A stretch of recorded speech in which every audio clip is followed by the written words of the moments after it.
이재준 과장입니다. 지난 시간에는 FB 사업부에 대해서 알아보는 시간을 가졌습니다. 이번 시간에는 LB 사업부에 대해서 알아보도록 하겠는데요.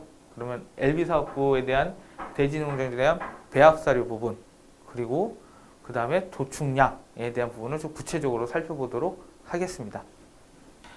LB 사업부 대지농장 출하량에 대해서 보도록 하겠습니다. 특히 이제 LB 대지농장은 이지바이오가 비육돈 생산의 이 시장 점유율이 3%대 초반 수준이며 우리선 FNG에 대한 직영 농장이 있고 그 다음에 팜스월드라는 계열화 농장이 있습니다. 그래서 이제 점진적으로 출하량이 증가하고 있다라고 보시면 될 것 같은데요. 이 그래프를 한번 살펴보도록 하겠습니다. 2012년에 직영으로 했었을 때는 10만 두였다가 우리선 FNG에서 직영으로 운영을 합니다. 그러다가 2019년도에 37만 두 정도의 출하량을 기록하고 보여질 것으로 예상하고 있다라고 보시면 될 것 같고요. 그 전에 과거 데이터도 지속적으로 출하량이 증가하고 있는 모습이 나타나고 있습니다. 계열화 농장, 팜스월드 계열화라는 건 위탁 생산을 해가지고 대지를 출하하는 거는 2만 5천 두에서 2012년에 2018년 작년 기준으로 봤었을 때 19만 7천 두였고 올해 기준으로 21만 두까지 출하가 증가할 것으로 기대하고 있다라고 보시면 될 것 같은데요.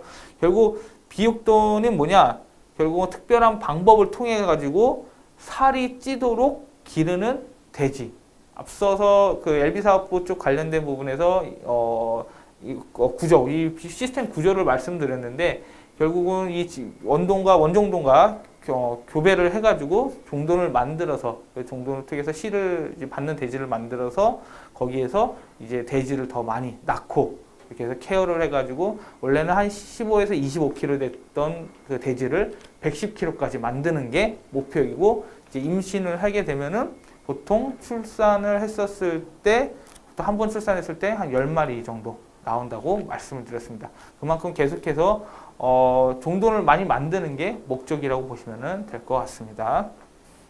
자, 그다음 두 번째 사업부는 LB 사업부에서 도축장 사업이 있습니다.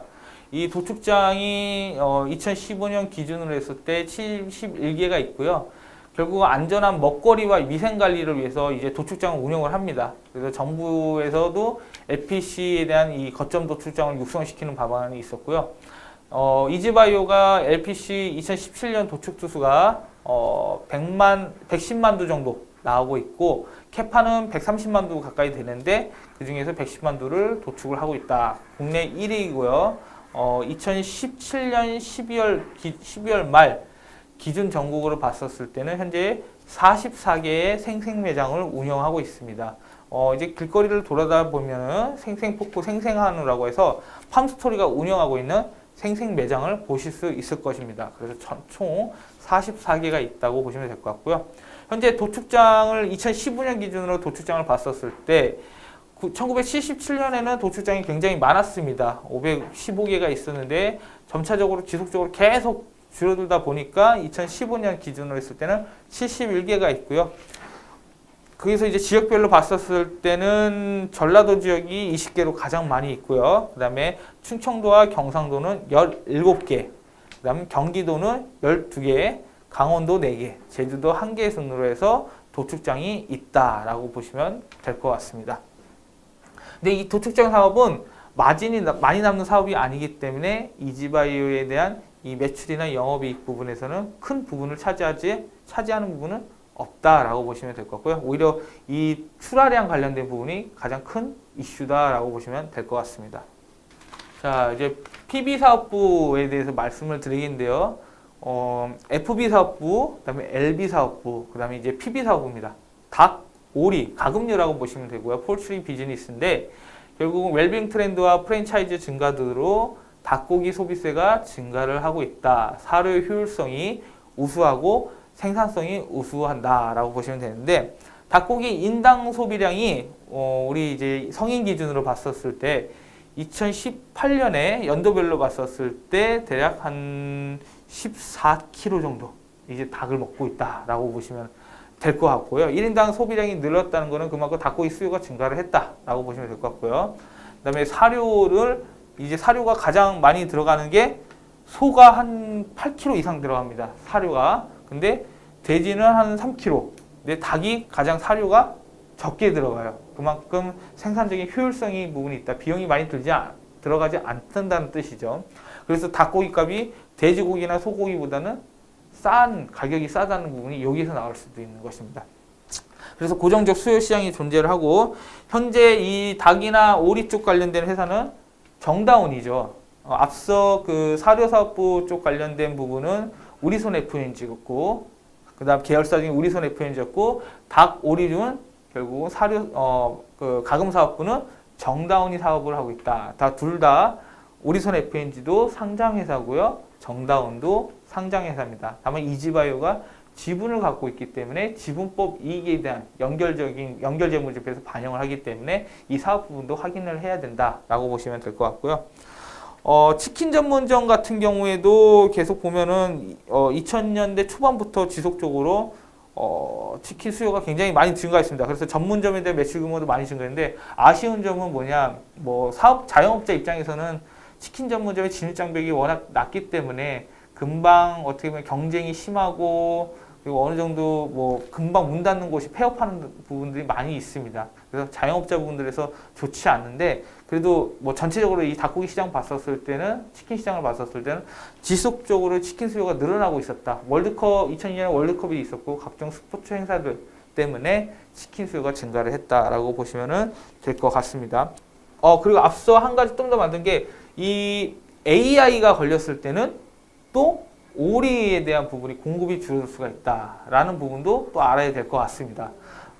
제가 이제 돈가 관련해서 돼지 이제 얘기를 했었었는데, LB 사업부에서 거기에서 말씀드렸던 게 구제역에 대한 부분을 말씀드렸고요. 두 번째 이슈는 이 PB 사업부에서는 이 AI, 이 조류독감에 대한 부분들이기 때문에, 이 조류독감이 결국은 또 이지바이오의 실적에 타격을 받을 수 있다라는 부분도 좀 확인을 하셔야 될 것 같습니다. 이제 최근 상장한 회사 중에 이지바이오 상장한 회사 중에 옵티팜이라는 회사가 있죠. 옵티팜은 원래 농장을 위한 솔루션을 제공하는 컨설팅 회사로 출범을 하였습니다. 근데 이제 제약 사업 쪽으로 최적화를 지향을 하고 다양한 사업부가 모여서 바이오 산업 리더로 성장을 하고 있고요. 주 사업은 뭐냐? 이종장기 및 VLP 백신 사업에 집중하고 있다라고 보시면 될 것 같습니다. 그래서 연역을 좀 보면은 2006년에서 2010년까지는 동물 질병을 진단, 실험 동물을 판매를 했고요. 2011년부터 16년까지는 동물약품 판매를 했고, 이종장기를 연구를 했습니다. 그리고 VLP 백신을 연구했고요.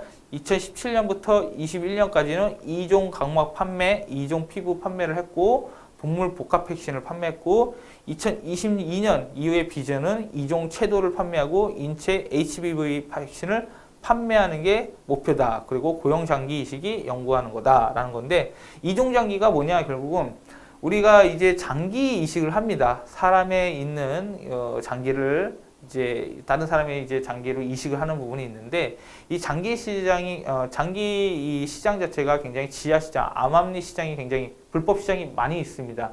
근데 이러한 부분을 좀 해결하고자 이 돼지에 있는 간을 이제 계속해서 이 사람 시체에, 사람 몸에 임상 시험을 통해 가지고 이게 부작용이 없이 이 장기 이식을 할 수 있게 만들게 하는 연구를 하고 있다라고 보시면 될 것 같습니다.